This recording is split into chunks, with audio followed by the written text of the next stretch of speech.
Since this massive years-long scam came to light, you have said repeatedly, quote, "I am accountable." But what have you actually done to hold yourself accountable? Have you resigned as CEO or chairman of Wells Fargo? The board, I serve at Have you resigned?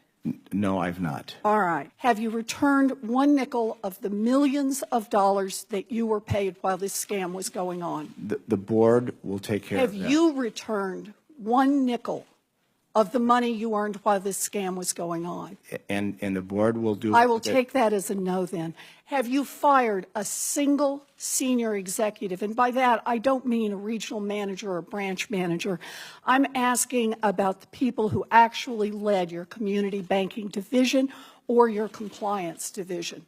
We've made a change in our regional, to lead our regional bank. I just said, I'm not asking about regional managers. I'm not asking about branch managers. I'm asking if you have fired senior management, the people who actually led community banking division, who oversaw this fraud, or the compliance division that was in charge of making sure that the bank complied with the law. Carrie Toll said. Did you fire No. any of those people? No. Okay.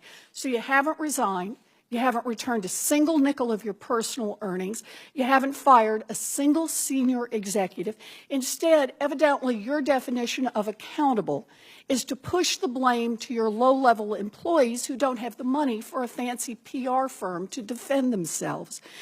It's gutless leadership. Here's what really gets me about this, Mr. Stumpf.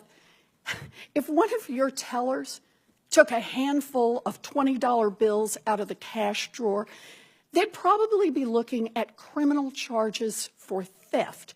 They could end up in prison.